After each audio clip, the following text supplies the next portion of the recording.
estudiando el libro de Lucas. Para los que nos visitan, hemos estado estudiando el libro de Lucas. Ha sido muy especial aprender de todo lo que Dios nos enseña a través de los evangelios, de las enseñanzas de Jesús. Y hoy nos corresponde estudiar una buena parte del capítulo 20. Entonces vamos por favor a Lucas capítulo 20.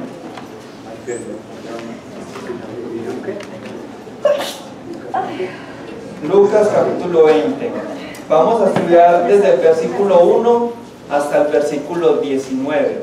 Entonces espero que estén muy atentos, que no nos vayamos a perder en la historia, lo que Rocha nos ha dicho y los demás personas que han estado acá. Si no tienes tu Biblia en el celular, es mejor que no lo utilices, y si la tienes en tu celular, por favor ponlo en modo silencio para no interrumpir por favor el sermón de hoy. Antes de comenzar con el capítulo 20, quisiera introducir con algo. En un mundo donde las figuras de autoridad están siendo acusadas y deslegitimadas, hoy la palabra de Dios nos manda a creer en una, la autoridad de Jesús. Esta creencia está ligada a la bondad, paciencia y justicia de parte de Él. El llamado es a reconocer el plan de Dios e identificar elementos de falsos dirigentes religiosos que pueden llevarnos por caminos de fanatismo irracional y promesas que van en contra de la sana enseñanza. Hoy hablaremos de la autoridad de Jesús, la bondad, la paciencia y la justicia de Dios. Empecemos entonces con la primera parte, que vamos desde el versículo 1 al versículo 8. Dice así: un día, mientras Jesús enseñaba al pueblo en el templo y les predicaba el evangelio, se le acercaron los jefes de los sacerdotes y los maestros de la ley junto con los ancianos. Dinos, ¿con qué autoridad haces esto? Lo interrogaron. ¿Quién te dio esa autoridad?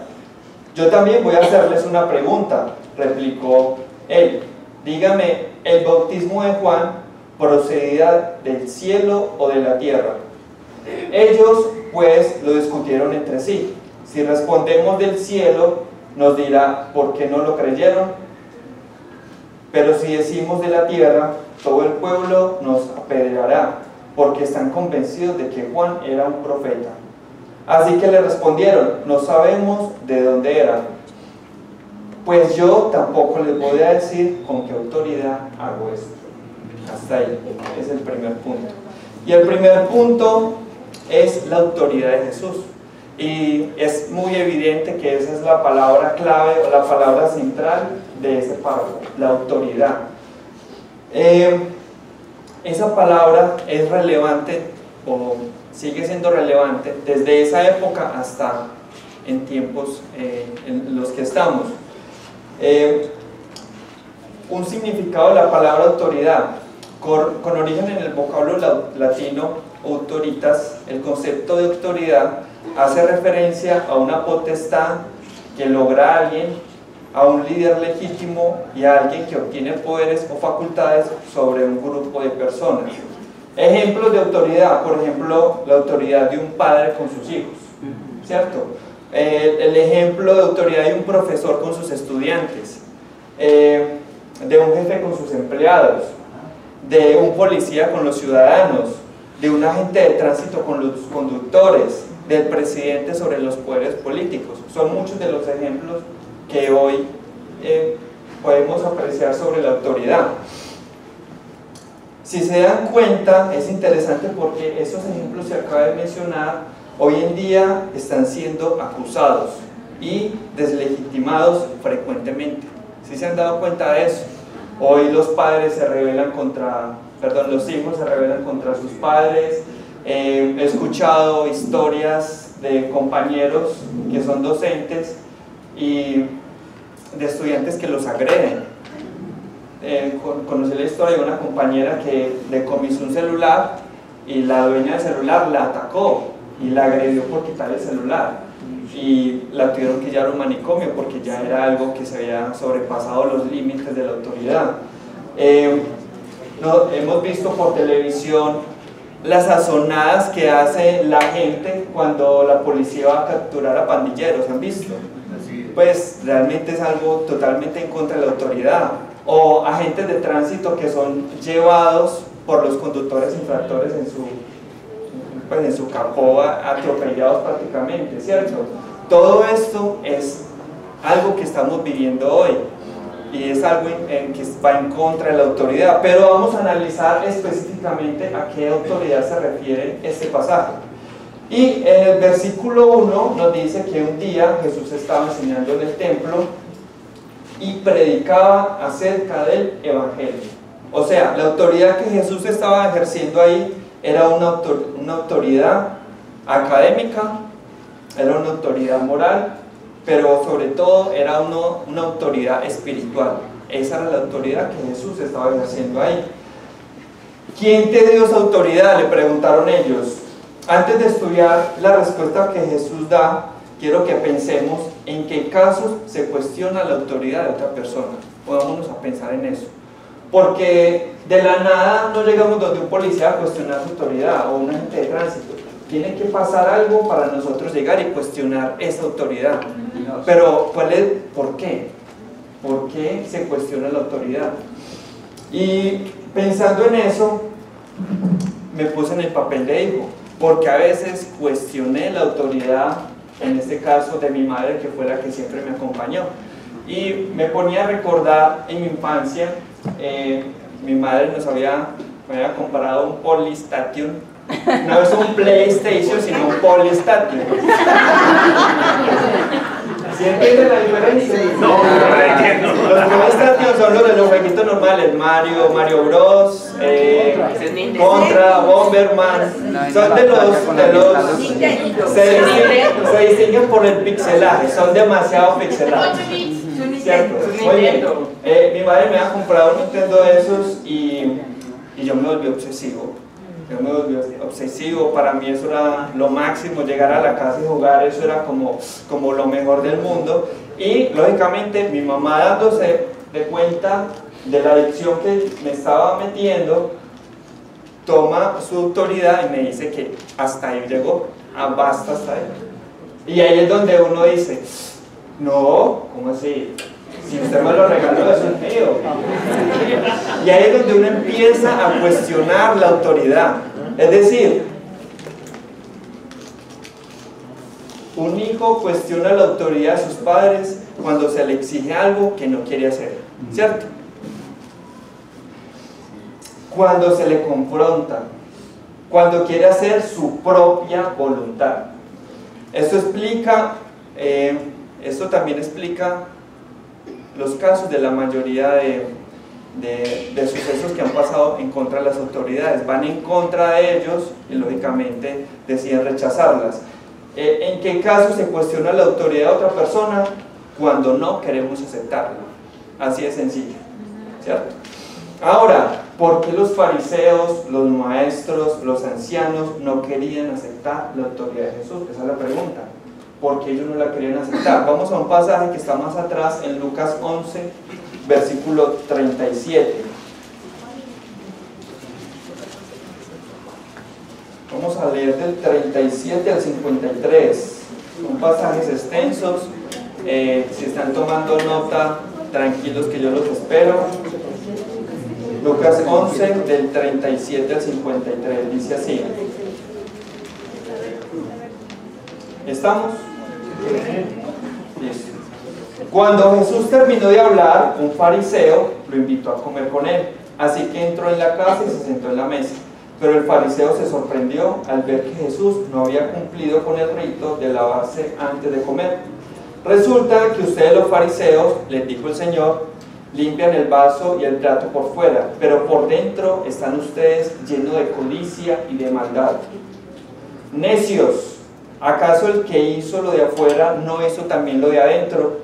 Den más bien a los pobres de lo que está adentro, y así todo quedará limpio para ustedes. ¡Ay de ustedes, fariseos, que dan la 10ª parte de la menta, de la ruda y de toda clase de legumbres, pero descuidan la justicia y el amor de Dios! Debían haber practicado esto sin dejar de hacer aquello. Ay de ustedes, fariseos, que se mueren por los primeros puestos en las sinagogas y los saludos en las plazas. Ay de ustedes, que son como tumbas sin lápida, sobre la que anda la gente sin darse cuenta. Uno de los expertos en la ley le respondió: Maestro, al hablar así nos insultas también a nosotros. Contestó Jesús: Ay de ustedes también, expertos de la ley, abruman a los demás con cargas que apenas pueden soportar, pero ustedes mismos no levantan ni un dedo para ayudarlos. Ay de ustedes que construyen monumentos para los profetas, a quienes los antepasados de ustedes mataron. En realidad, prueban lo que hicieron sus antepasados. Ellos mataron a los profetas y ustedes les construyeron los sepulcros. Por eso Dios en su sabiduría dijo Dios en su sabiduría: les enviaré profetas y apóstoles, de los cuales matarán a unos y perseguirán a otros. Por lo tanto, a esta generación se le pedirán cuentas de la sangre de los profetas derramada desde el principio del mundo, desde la sangre de Abel hasta la sangre de Zacarías, el que murió entre el altar y el santuario. Sí, les aseguro que de todo eso se le pedirán cuentas a esta generación.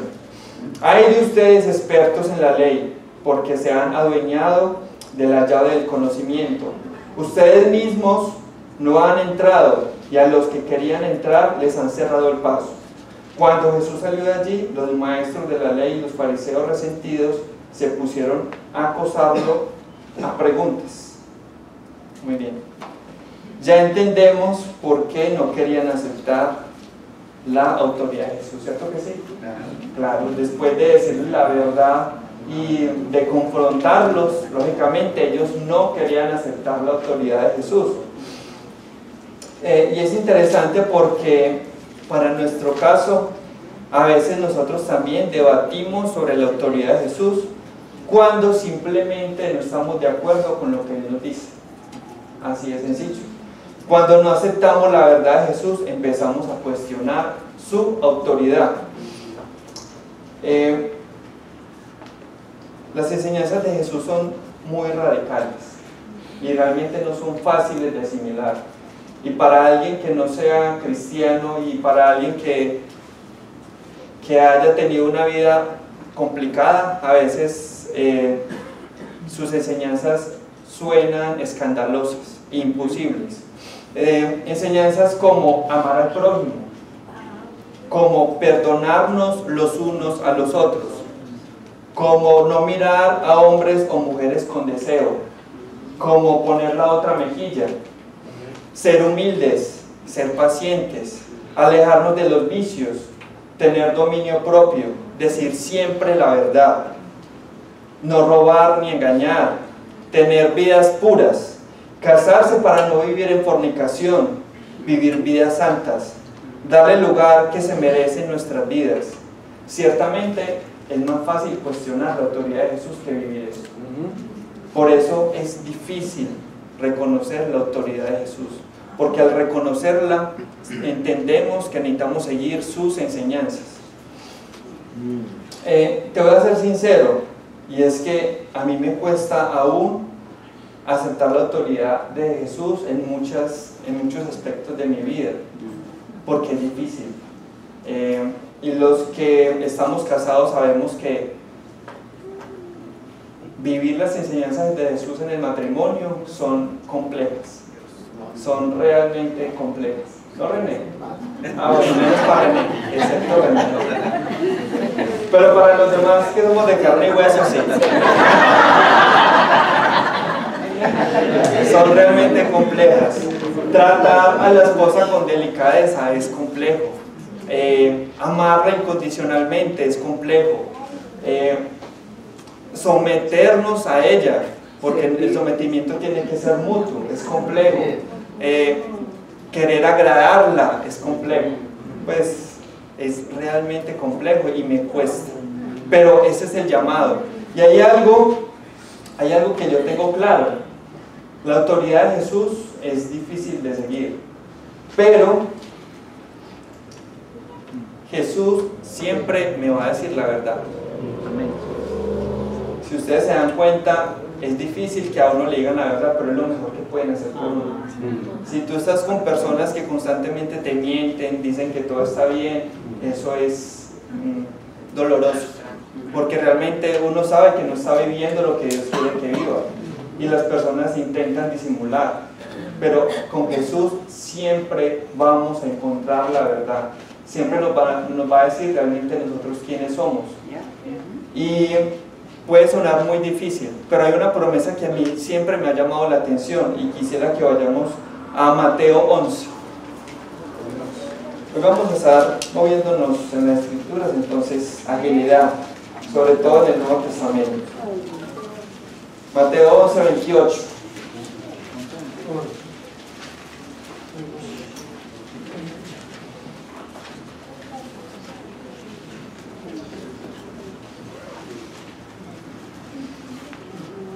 Es una escritura que te animo a que memorices. Dice 11, 28, 29, 30, dice: vengan a mí todos ustedes que están cansados y agobiados, y yo les daré descanso.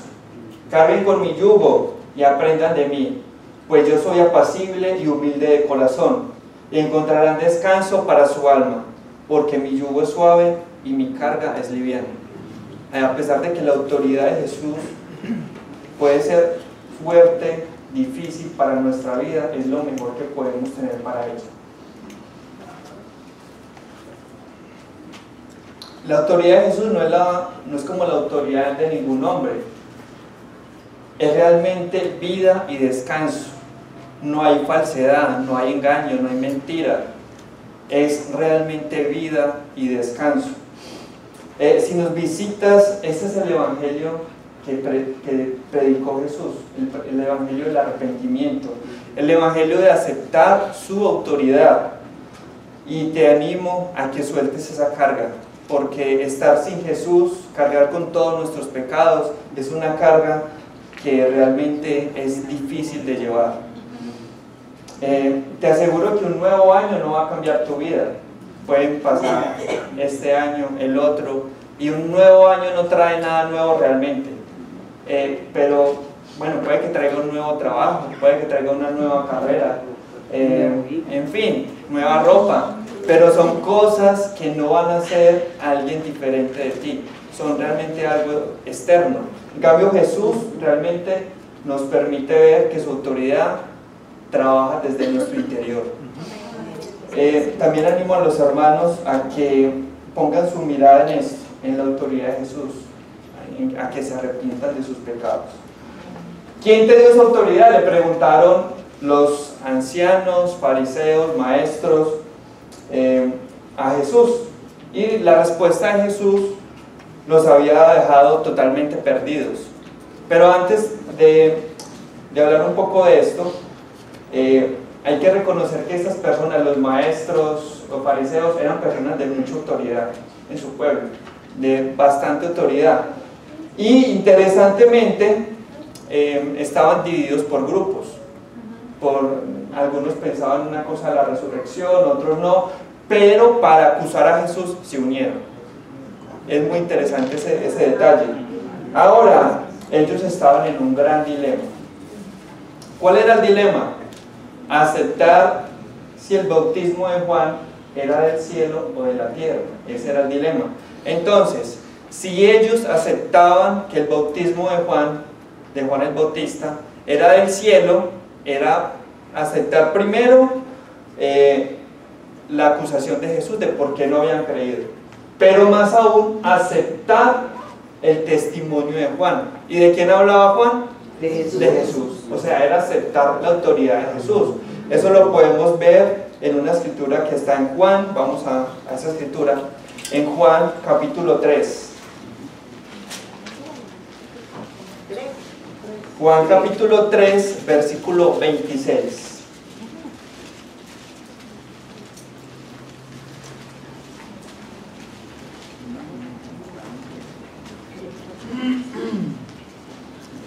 ¿Vamos bien, cierto? Muy bien. Listo, estamos en Juan 3, 26. Dice: aquellos fueron a ver a Juan y le dijeron: Rabí, fíjate, el que estaba contigo al otro lado del Jordán, o sea Jesús, y de quien tú diste testimonio, ahora está bautizando y todos acuden a él.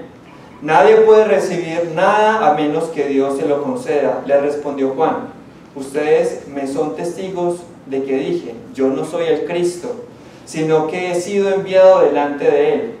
El que tiene a la novia es el novio, pero el amigo del novio que está a su lado y lo escucha, se llena de alegría cuando oye la voz del novio. Esa es la alegría que me inunda. A él toca crecer, a mí menguar. O sea, si los fariseos también aceptaban que la predicación de Juan era de parte del cielo, también tenían que aceptar la autoridad de Jesús. Por eso era tan complicado para ellos. Y si no aceptaban, aún, pues diría que aún peor, porque el pueblo en general sí reconocía eso y los matarían. Dice que los apedrearían. Entonces es algo muy difícil. Sería como humillarme y reconocer la autoridad de Jesús, o morir a manos de personas por simplemente no reconocerlo. A ver, estoy entre la espada y la pared, ¿qué hago? Me hago el ignorante. Esa es la salida más fácil.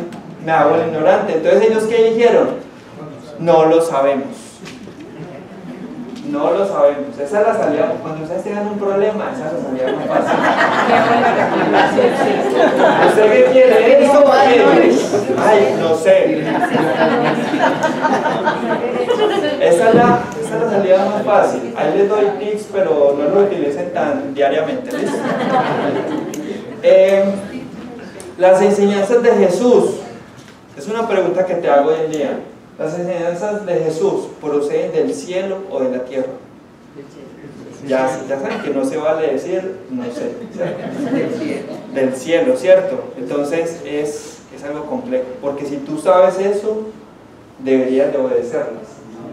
Y si tú sabes eso, deberías de creer en esas enseñanzas, en la autoridad de Jesús. Esas personas se quisieron hacer pasar por ignorantes, pero eso no les bastó para el juicio que vamos a ver en el punto 3. ¿Qué te hace pensar que a ti, si ellos fueron acusados, qué te hace pensar a ti que no vas a ser acusado? Finalmente Jesús dice, pues yo tampoco les voy a decir con qué autoridad hago esto. Jesús no es necio. Si tú no tomas decisiones, Él no las va a tomar por ti. Y es algo que tenemos que tener claro. Jesús a nadie obliga a creer. Si tú no quieres, Él simplemente te va a dejar a un lado, va a seguir. Él no se va a deprimir por eso, como lo podemos pensar o a veces lo quieren hacer ver las personas. No, Él simplemente continúa. Pero debes de pensar en las consecuencias. Es el punto 3, vuelvo a repetir. Vamos al punto 2.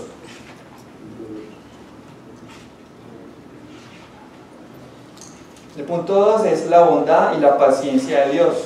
Y resulta que Jesús comienza hablándoles por medio de una parábola. Vamos a Lucas capítulo 20, vamos a continuar el texto que estamos estudiando el día de hoy. Espero que la parte de la autoridad de Jesús te haya quedado un poco más clara.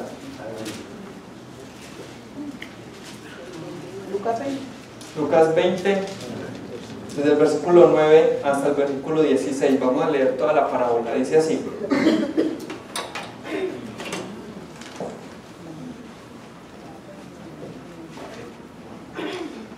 pasó luego a contarle a la gente esta parábola. Un hombre plantó un viñedo, se lo arrendó a unos labradores y se fue de viaje por un largo tiempo. Llegada la cosecha, mandó un siervo a los labradores para que le dieran parte de la cosecha. Pero los labradores lo golpearon y lo despidieron con las manos vacías. Les envió otro siervo, pero también a este lo golpearon, lo humillaron y lo despidieron con las manos vacías. Entonces envió un tercero, pero aún a este lo hirieron y lo expulsaron. Entonces pensó el dueño del viñedo: ¿qué voy a hacer? Enviaré a mi hijo amado. Seguro que a él sí lo respetarán. Pero cuando vieron los labradores, trataron el asunto. Este es el heredero. Dijeron: matémoslo y la herencia será nuestra. Así que lo arrojaron fuera del viñedo y lo mataron. ¿Qué les hará el dueño? Volverá, acabará con esos labradores y le dará el viñedo a otros. Hasta ahí. Es una parábola muy interesante porque es muy clara. No hay como confusión en esa parábola. Y les tengo, algunos saben pues que yo soy docente, entonces es inevitable. Les tengo una prueba. Vamos a ver qué tan filos están. Si no has leído la Biblia, esta prueba va a ser más compleja para ti. Pero yo sé que tú puedes, ¿listo? Y si no puedes, te animo a que este año leas la Biblia completamente. Empecemos.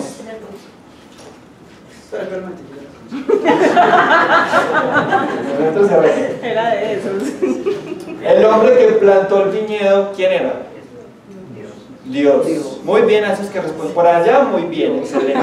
Por acá, como un susurro. Muy bien. Equipo A, equipo B, no. El viñedo, ¿qué es o quién es? ¿A qué representa? Las personas. Plantación de las uvas. Las personas. La vida. Somos nosotros. La vida de la persona. Para el contexto, Israel. El líder tenía que sacar la cara, pues. Israel, o sea, el pueblo de Dios. Ese era el viñedo, ¿cierto? Para el contexto. Sí tiene que ver con nosotros, pero para el contexto era el pueblo de Dios, Israel. Los labradores. ¿Quiénes son los labradores? ¿Estás seguros? Una cosa son los labradores y otra cosa son los siervos, ¿cierto? Los labradores. Para hacer discípulos. Muy bien. Los sacerdotes, los maestros, aquí ya niveló esto. Muy bien. Finalmente, todavía faltado dos más. Los siervos, ¿quiénes eran? Los profetas. Muy bien, los siervos eran los profetas. O sea, los que Dios enviaba a reclamarle parte de la cosecha, porque él era el dueño. Y finalmente, esa sí toda la tienen que responder, pues, porque si no, me va a ver. El hijo del dueño del viñedo. Bueno, muy bien. Y si no, ya, muy descarado, ¿cierto? Muy bien. Ahora, vamos a contar esta parábola haciendo la conversión.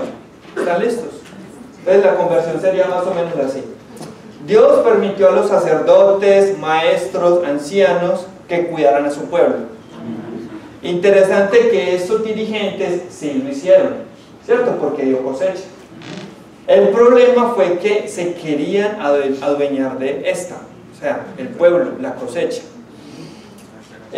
Cuando era tiempo de recoger el fruto, estos malvados se habían ya apoderado de la cosecha, y también eso lo podemos ver en una escritura. Vamos a ir a esa escritura. Mateo 23:15.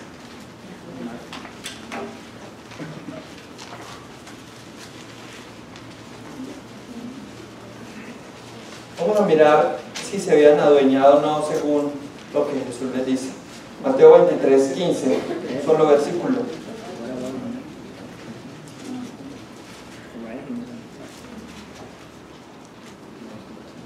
Dice: ay de ustedes, maestros de la ley y fariseos, hipócritas, les cierran a los demás el reino de los cielos, y ni entran ustedes, ni dejan entrar a los que intentan hacerlo. Ahí vemos, por decirlo así, cómo se habían tomado el pueblo. Y también leamos el 15, va a quedar más claro. 23:15. Hay de ustedes, maestros de la ley y fariseos hipócritas, recorren la tierra y mar para ganar un solo adepto, y cuando lo han logrado, lo hacen 2 veces más merecedor del infierno que ustedes. Y eso era lo que hacían estos maestros. tomar al pueblo de Dios y volverlos adeptos a ellos, a sus enseñanzas. Eso era lo que estaba pasando. Era tanta la ambición que la Biblia nos dice que asesinaron y maltrataron a los profetas que Dios había enviado, y eso es evidente en el Antiguo Testamento, bueno, también en el Nuevo con Juan y con Jesús. Pero hay algo muy interesante, y es que estamos hablando de la bondad de Dios, y es que Dios fue muy bondadoso. Fue tan bondadoso y paciente que a pesar de que Él enviaba y maltrataban y mataban, Dios seguía enviando. ¿Sí se dan cuenta de esa bondad? Y es muy interesante porque esa bondad también nos acude a nosotros, a pesar de nuestra maldad. Interesantemente, estos malvados no se arrepintieron. Teniendo el poder para acabar con ellos, Dios les seguía dando continuas oportunidades. Según esto, entonces, ¿quiénes son los verdaderos profetas? Es algo que yo quiero resaltar, porque hoy en día estamos llenos de muchos predicadores, de personas que se hacen llamar apóstoles, en fin, pero a partir de la escritura, ¿quiénes deberían de ser los verdaderos profetas? Los que están buscando que se les dé a Dios lo que por derecho merece. Eso es un verdadero profeta. Tú no ves a estos hombres con la intención de avaricia o de ambición, sino hombres que sabían que posiblemente iban a morir. Eso es un verdadero profeta. Pero aún así hacían la voluntad de Dios. Y tal vez tú digas, no, pero yo, si me vuelvo a Dios, yo no voy a ser ningún profeta. Pero te hago la advertencia, te va a tocar sufrir, te va a tocar ser perseguido, te va a tocar que otras personas busquen tu caída. Yo he tenido la oportunidad de estar en contextos muy religiosos y realmente es algo muy complejo. Ser cristiano en lugares donde se vive tanta religiosidad es muy complejo, porque las personas constantemente buscan los defectos o tus caídas o lo que haces mal. Ellos saben exactamente qué es ser un cristiano, irónicamente, y ellos, si tú fallas, ellos van a estar ahí para recriminarte. Usted no, pues que es cristiano, ¿y usted por qué hace eso? Estar en esos contextos es muy difícil. Estos profetas sufrieron por esa persecución, y si tú te vuelves a Dios, desde ya te lo advierto que vas a sufrir persecución. Esta parábola nos muestra todo lo bondadoso y paciente que Dios puede llegar a ser con nosotros. Te animo a que medites sobre esto, sobre la bondad y la paciencia que Él ha tenido acerca de tu mal. Una muestra de su bondad es que hoy estemos acá, escuchando su palabra, y tengamos la oportunidad de reconocer la autoridad de Jesús. Esa es una muestra de su bondad. También quisiera que me acompañaran a una escritura que está en 2 de Pedro.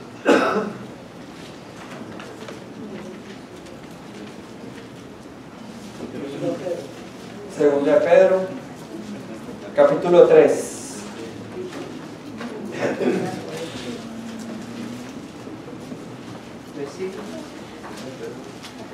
Tres, 7.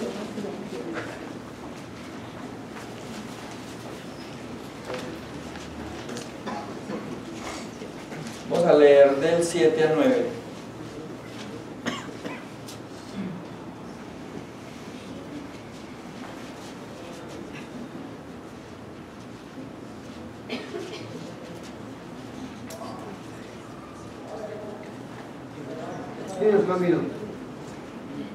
Dice así: y ahora, por esa misma palabra, el cielo y la tierra están guardados para el fuego, reservados para el día del juicio y la destrucción de los impíos.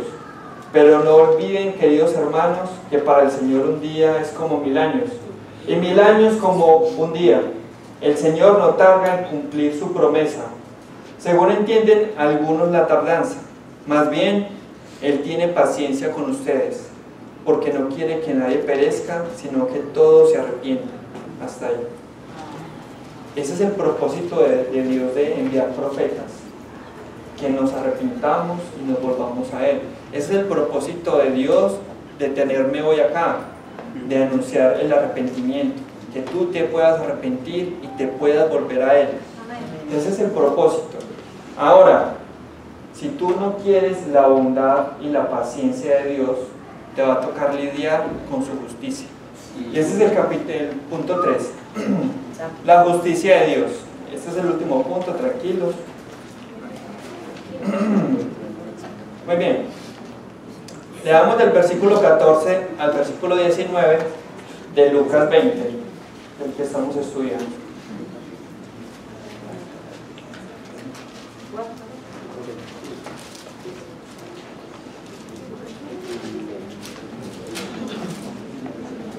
Lucas 20, versículo 14, dice así.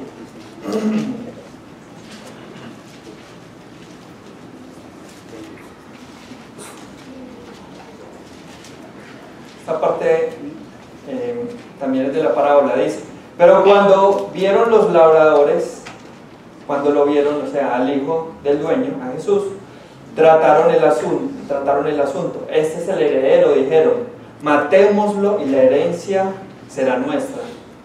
Así que lo arrojaron fuera del viñedo y lo mataron. Interesante que Jesús ya sabía qué iba a pasar con él. Lo mataron. ¿Qué les hará el dueño? Volverá, acabará con esos labradores y dará el viñedo a otros. Al oír esto, la gente exclamó: Dios no lo quiera. Mirándolos fijamente, Jesús les dijo: entonces, ¿qué significa esto que está escrito? La piedra que desecharon los constructores ha llegado a ser la piedra angular. Todo el que caiga sobre esa piedra quedará despedazado, y si ella cae sobre alguien, lo hará polvo. Los maestros de la ley y los jefes de los sacerdotes, cayendo en cuenta que la parábola iba dirigida contra ellos, buscaron la manera de echarle mano en aquel mismo momento, pero temían al pueblo. Muy bien. Luego de la parábola y haciendo la conversión, Dios pensó que a Jesús sí lo respetarían. Pero estos dirigentes malvados, guiados por su avaricia y su maldad, deciden matarlo para quedarse con todo el monopolio espiritual. Y esta es una enseñanza más enfocada a los líderes de comunidades religiosas a no adueñarse de lo que es de Dios, como lo hacen hoy en día los que predican la teología de la prosperidad, el cual no es un mensaje bíblico. Ahí yo no veo riqueza por ningún lado. Este mensaje de prosperidad se adueña de la mente de las personas, que las motiva más a estar bien económicamente y en salud que arrepentirse de sus pecados y volverse a Dios. Pero, ¿por qué se predica prosperidad? No me pregunta esta gente por qué predica tanta prosperidad, tanta plata. Para suplir la ambición de sus líderes de tener dinero. Eso es lo que ellos buscan. Claro, si el púlpito está enfocado en dinero, a la última, ¿a quién le va a llegar? Al pastor, al líder, al que está predicando eso. ¿Quiénes son los que se van a volver ricos? Ellos. Para esos falsos predicadores es directo el mensaje: dejen de adueñarse de las personas para sus propios intereses. Ese es el mensaje: dejen de adueñarse de las personas para sus propios intereses. Tengan cuidado, porque muchas de esas personas están en la televisión, están en la radio, están en las redes sociales, y realmente son personas que no llevan a Dios, son personas que llevan a sus propios intereses. Solo porque esa persona diga que viene de parte de Dios, pobre bonito, ¿cierto? Porque muchas personas dicen, ay, como ora de bonito, ¿cierto? O porque haga milagros, ¿cierto? Ay, no, pues que vaya de fulanito de tal, que sí le hace milagros, o le anuncia adivinación. No, vamos a mirar este año cómo nos va. Solo porque esa persona diga que viene de parte de Dios, haga eso y hasta predique, no significa que es un verdadero servidor de Dios. Vamos a una escritura que también está en Mateo. Nos enamoramos con Mateo, Mateo capítulo 7.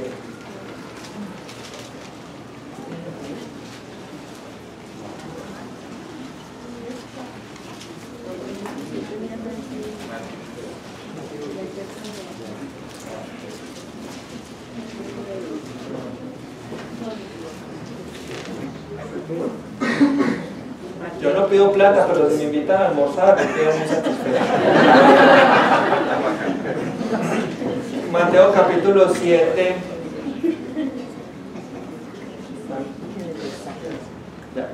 Versículo 21 al 23. Dice: no todo el que me dice Señor, Señor entrará en el reino de los cielos, sino solo el que hace la voluntad de mi Padre que está en el cielo. O sea, reconocer la autoridad de Jesús. Muchos me dirán aquel día: Señor, Señor, ¿no profetizamos en tu nombre y en tu nombre expulsamos demonios e hicimos muchos milagros? Entonces les diré claramente: jamás los conocí, aléjense de mí, hacedores de maldad. Impresionante, ¿cierto? Porque esta gente religiosa definitivamente hacía cosas buenas, pero no eran personas que admitidas por Dios. Que agradaban a Dios. Que agradaban a Dios. Muy bien, estamos conectados. Estamos bien. Muy bien, cada persona es responsable de preguntarse sobre la vida y doctrina de cada predicador. ¿Se han puesto a preguntar cómo es mi vida? ¿O se han puesto a preguntar cómo es la vida de Orlando? ¿O se han puesto a preguntar cómo es la vida de los que han estado aquí predicando? Pues eso les toca a ustedes. Eso yo no puedo traer acá una presentación, un videoclip. Bueno, hoy predico, el primero les muestro mi vida. Y bueno, ahora sí ya conocen mi vida, ahora sí les voy a enseñar. No, eso les toca a ustedes. Ver cómo vivimos, ver qué doctrina tenemos, verificar lo que enseñamos. Eso le toca a ustedes y ustedes son responsables de eso. Si nosotros nos equivocamos, ustedes son responsables también de decirnos las cosas, porque el liderazgo no es algo, ¿cómo es que se llama? Algo que no se puede equivocar. Infalible. Infalible, gracias, Fran. No es algo infalible. Nosotros también nos equivocamos y es su responsabilidad, la responsabilidad del que escucha el mensaje, de decirnos en qué nos equivocamos o qué estamos haciendo mal. Bueno, ahí ya les eché el agua, ya me lavé las manos con ustedes.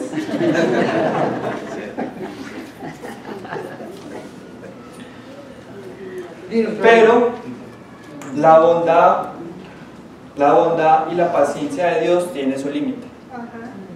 Todo tiene su límite, hasta Dios. Uno pensaría, no, Dios es solo amor, Dios es solo bondad, Dios es solo misericordia, pero hasta Dios tiene su límite. Y el límite llega hasta que hace justicia. Dios, porque Dios también es justo. No sé si sabían eso. ¿Sabían que Dios es justo? Muy bien. Atributo que preferimos muchas veces ignorar para no asumir las consecuencias de nuestra maldad. Cuando somos malos, ahí sí pensamos, no, Dios es amor, Dios es misericordia, pero no pensamos, Dios es justo. Y esto que estoy haciendo, tarde que temprano tengo que rendir cuentas de eso. Por eso ellos dijeron, Dios no quiera, porque Dios es radical en su justicia. Y quiero que eso se lo lleven hoy. Dios es radical con su justicia. Dios recuperará su viñedo, es más, ya lo ha venido recuperando con la resurrección de Jesús y con la predicación del Evangelio. Ahora, los versículos 17 y 18 que nos hablan sobre la piedra angular son versículos que se refieren a la justicia de Dios. Estas escrituras nos hablan de la justicia a partir de este elemento. Te lo pido por favor, Michael. Para comprender un poco más el concepto de la piedra angular, le traje diferentes interpretaciones visuales que algunos comentaristas hacen sobre eso.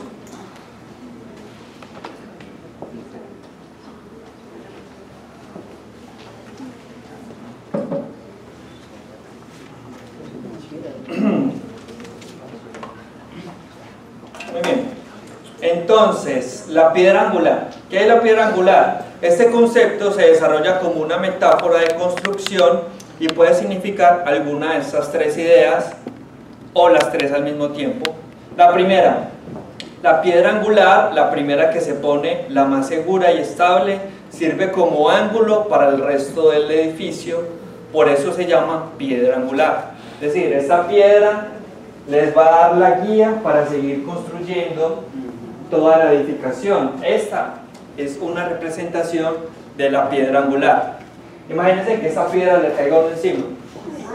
Con razón Jesús dice, al que le caiga encima lo va a hacer polvo. O si uno cae encima de esa piedra, ¿uno qué le va a hacer también? También uno queda ahí. Muy bien, segunda representación. También puede referirse a la última piedra que se pone en algún lugar para mantener las paredes unidas.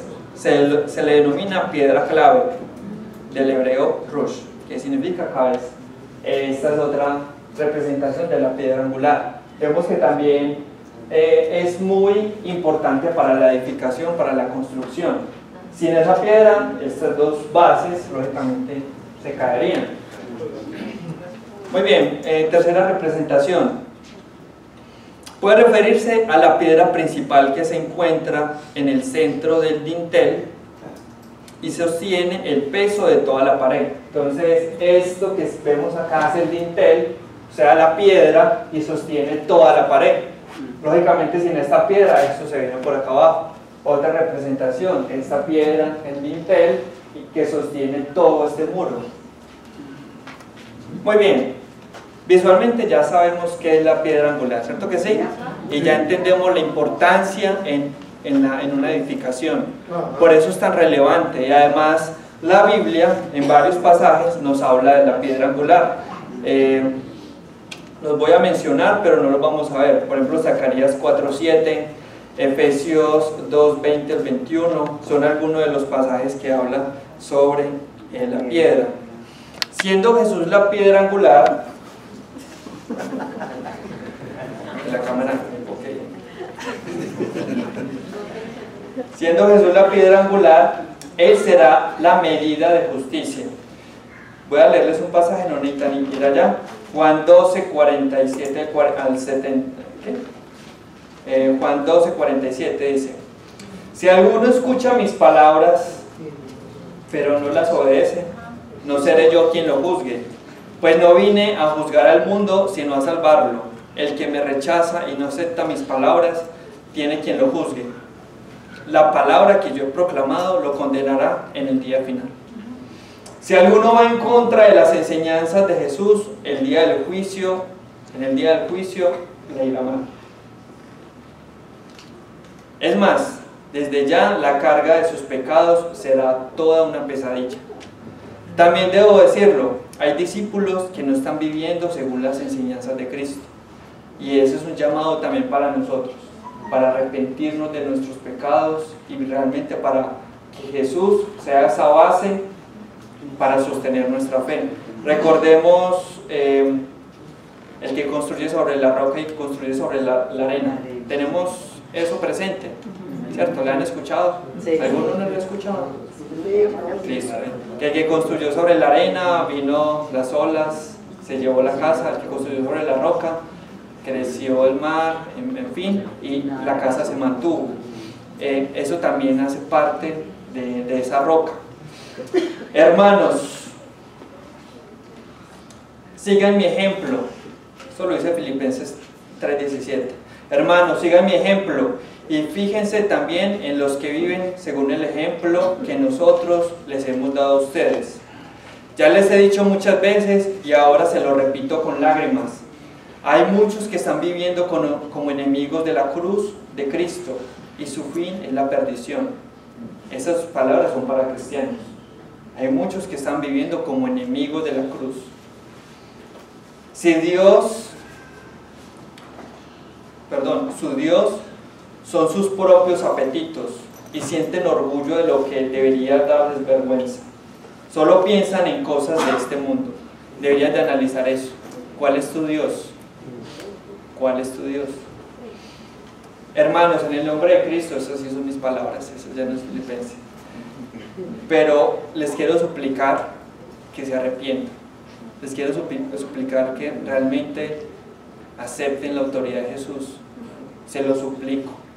¿Por qué? Porque la justicia de Dios es real. Y si no se arrepienten, si no nos arrepentimos, vamos a tener que darle cuentas a Dios. Y es mejor arrepentirnos hoy que estar mañana en el juicio delante de Dios. Amén. Se lo ruego, arrepiéntanse de sus pecados, confiésenlos, tengan tiempos con sus discipuladores, vuélvanse a Dios. Los maestros de la ley entendieron por todo lo que hemos hablado hasta el momento y lo vivido con Jesús, que la parábola era para ellos. Pero en vez de reconocer sus faltas, ¿qué hicieron? Buscaron de qué manera echarle mano a Jesús. Ojo que nosotros también podemos llegar a ser así. Ciertamente espero que hoy no terminemos como ellos, en el orgullo de pensar que todo lo que hacemos, con el orgullo de pensar que todo lo hacemos bien al desconocer las enseñanzas de Jesús. En conclusión, en un mundo donde las figuras de autoridad están siendo acusadas y deslegitimadas, hoy la parábola de Dios, la palabra, nos manda a creer en una autoridad, la autoridad de Jesús. Porque en Jesús podremos encontrar la bondad, la paciencia y la justicia de Dios. Muchas gracias. Amén.